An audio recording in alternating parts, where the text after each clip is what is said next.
સુરંગામા સૂત્ર બોધના 25 સાધન સત્ર 1 5 ભાગનો ભાગ ત્રીજો માસ્ટર અને શિષ્યો વચ્ચે અંગ્રેજી અને ચાઇનીઝમાં આપેલ 4 એપ્રિલ 2019ના રોજ તાઇવાન, જે ફોર્મોસા તરીકે પણ ઓળખાય છે.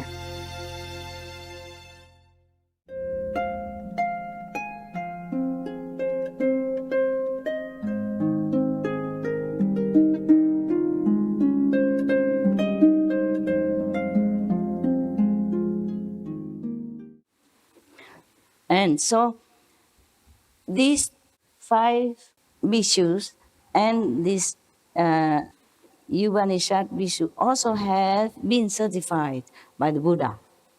Certified meaning when they told him about their experience, yeah, and the Buddha said, yeah, that's that. You have been in Samadhi. You are at level of Arhat now. Congratulations. Good. Buddha first came out of enlightenment. I would also like to be there. Taking in all this blessing, you understand, power, and I love, When Buddha first come out, he's so generous, understand me? Whoever come, take it. And he has no worry about karma or nothing at that time from disciple. But even then later on, he has karma, because more disciples come, more karma accumulated.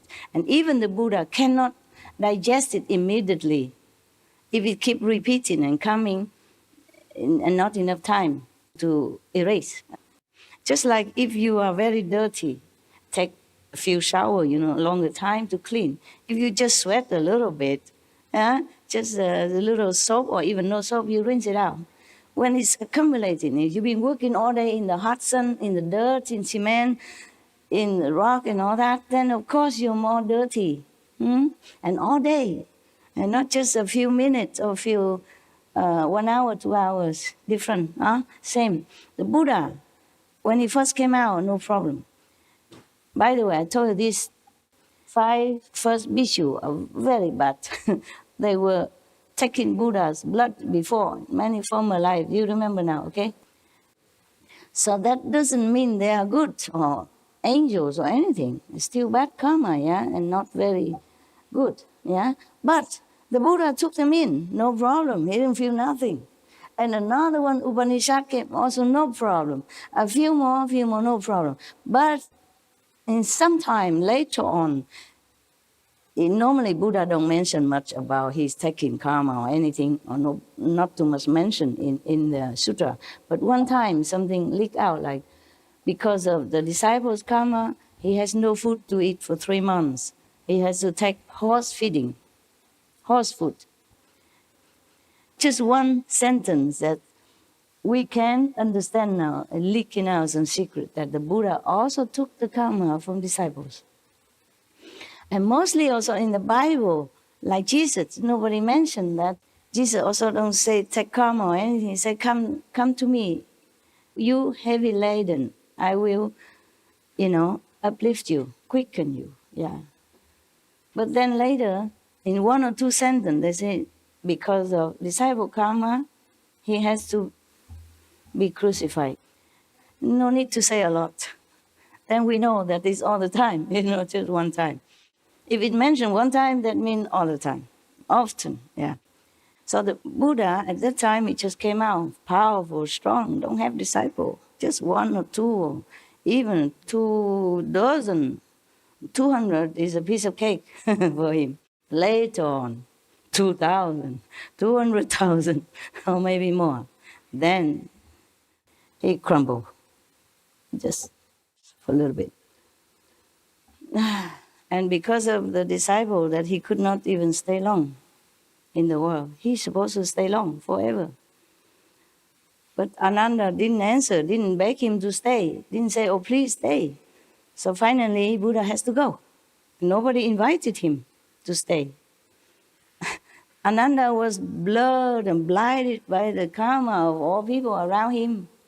And the Buddha's disciples' karma as well. See? It's not Ananda alone's fault. It's not his fault alone. It is a magic, web that casts on him and make him oblivious to what the Buddha meant. You see, Buddha cannot obviously say to him, Ananda, I'm going to say that I will stay forever, and then you have to invite me, okay? Buddha cannot do that. But Ananda is not enlightened enough at that time. It all has to be that way. It's not his fault, okay? Only after the Buddha nirvana, the Sangha looked down upon him, thinking he's always been living next to the Buddha and not enlightened enough, so they kick him out. Kick him out of the great assembly. Say, you're not worthy to be in here with us. And then kick him out, and he's so sad and shame, and he went to the forest, sit one night only. He became enlightened enough to come back, and later become one of Buddha's successor. Huh? But that was Anand. Don't dream about it, okay? Ananda, he was an ancient Buddha also, okay? He just played his role at that time. Somebody has to play some role, okay? Not like two Buddhas sitting together, okay? Two Buddhas sit together. But don't think that you are also playing your whatever role, like Ananda, okay, huh? Please. So, when the Buddha certified, somebody said, oh, okay, that's level, you are Arhat. That's why he said that. So form is the superior means. At that time, because of the power of the Buddha blessing, so he suddenly realized that all form in this world are impermanent and made of dust only, and then it will return to dust. Yeah. Therefore, he became enlightened at that time. Maybe the Buddha taught him thus, yeah? Because the Buddha also taught this kind of method to some of the bodhisattva at that time. Yeah. No. So, there's the person now, another bhikkhu, the pure youth, younger monk, adorned with fragrance. That's probably his name. Okay, sometime in India they have names like that. Yeah, remember the Buddha name Clear Light. Yeah, it's just a translation of the name. Yeah, it's like my name, the Chinese is Qing Hai, translated to pure ocean. Huh? Like that. Just like your name, maybe Rose.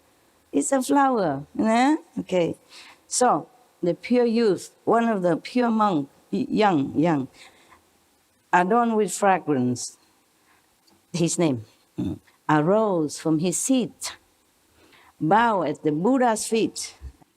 Tradition, I told you already, Buddha didn't want to do that. Buddha did not ask anybody to do it, but he just let it be, okay?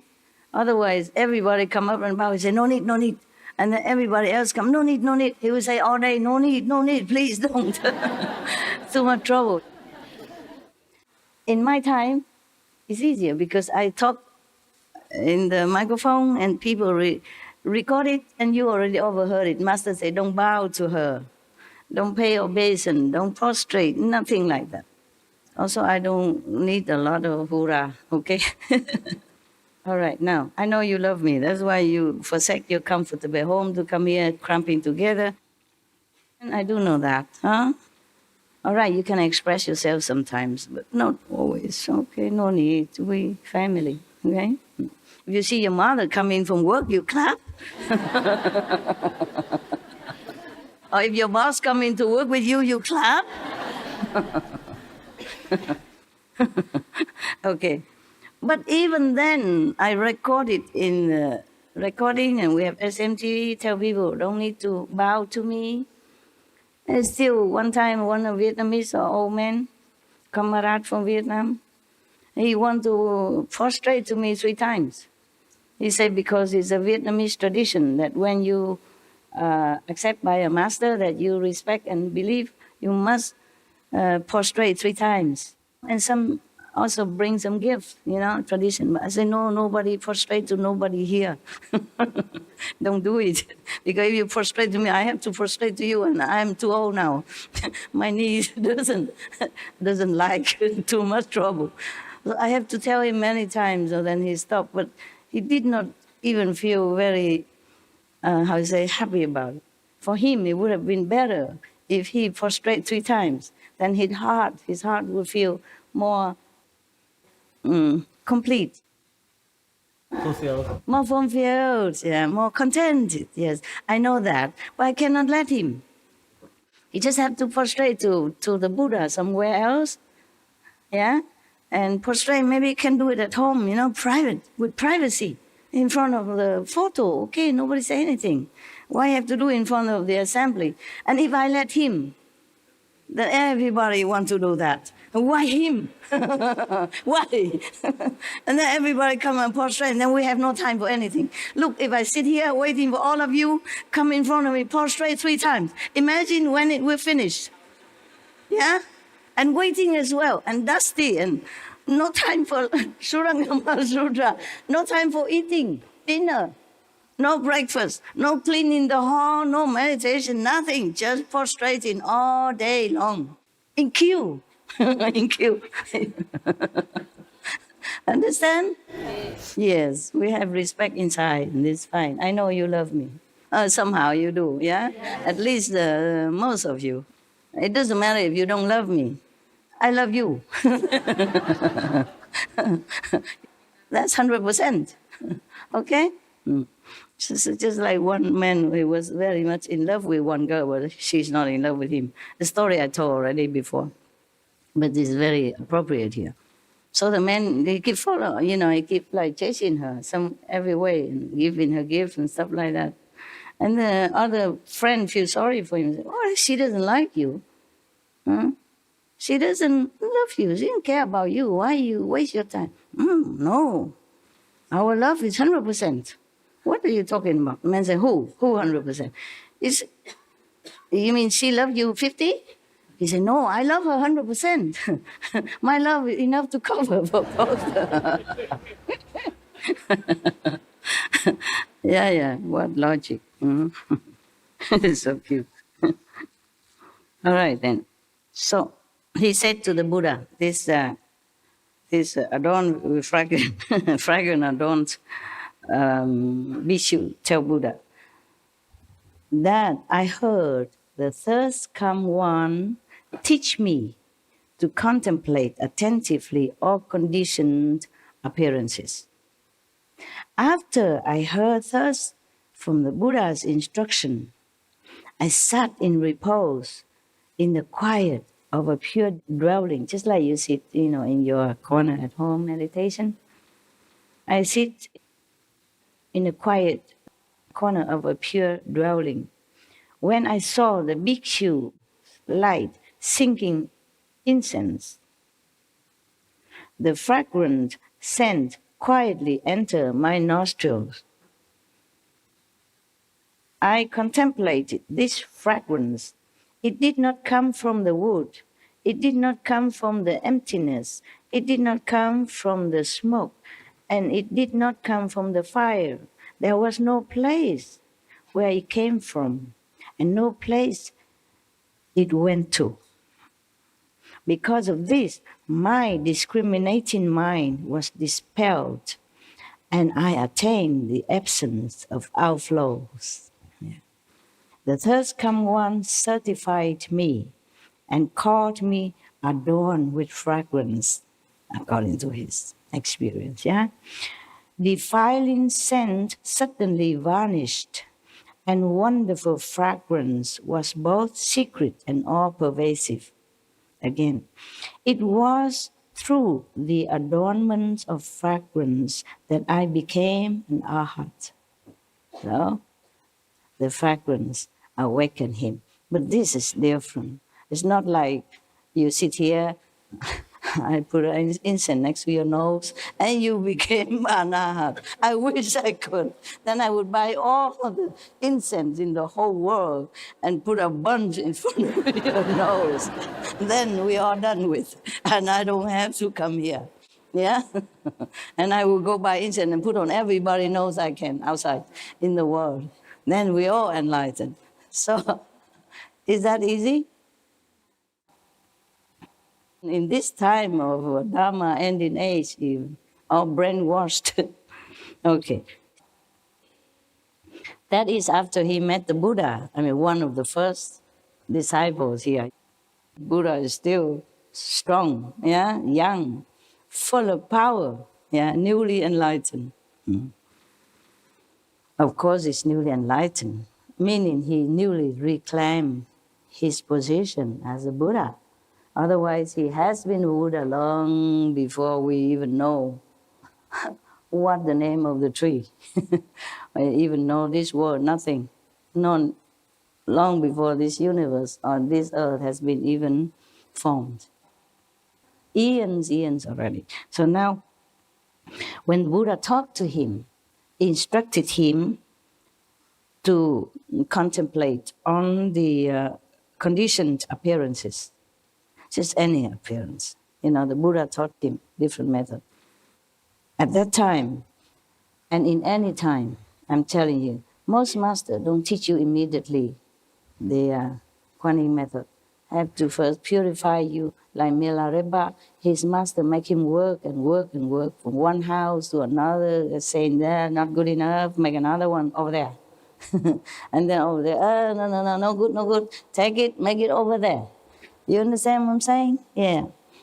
Also same it with many Indian master before. They teach you something else first. So like that. So the Buddha taught this bhikkhu when he first came.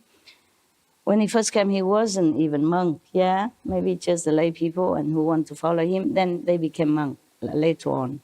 Because if they want to stay with the Buddha, they have to take care of themselves, you know? They cannot just rely on the Buddha to go shopping. Go for shopping for them or cooking for them, yeah? Or make money, buy food for them. No, cannot, huh? Okay. So after he heard this, the Buddha tell him to concentrate, you know, in meditation and conditioned form. Conditioned form means it will be born and then it will die. Just like our life is conditioned like that. Sometimes some teacher, or maybe Buddha at that time also teach you to contemplate on the light. Yeah, one light, like the flame of the candle. Okay, when I saw the bhikkhu light sinking incense, the fragrance, you know, that's why he attained the absence of outflows, means he's purified. Yeah, good. No more mundane thoughts will come from his mind or enter his mind. Understand? No obstruction. The Buddha certified him and called him adorned with fragrance. And then any defiling scent suddenly vanished, and wonderful fragrance was both secret and all pervasive. You see, this is different type of fragrance that he smelled. He saw the bhikkhu, other bhikkhu were lighting incense. Some incense were sinking, maybe half broken already, and no more flame, no more burning. So some bhikkhu, some monks, take turn, probably on duty. They come and light this incense again. Sinking means no more. You see, the incense was like falling down, the ash falling, no more burning. So some bhikkhu lighting it. And then at that time, he happened to be nearby. And he saw it, and then he smelled the incense. But it was both secret and all-pervasive, meaning he saw it outside, he smelled it from his nose, but then he can feel the whole universe, the whole earth was filled with the fragrance. That's why it's all-pervasive. Yes. And then he attained Arhat, fine. So the Buddha asked about perfect penetration. As I have been certified to it, the adornment of fragrance is the superior mean. For him, it's a superior means. Okay? For him, of course.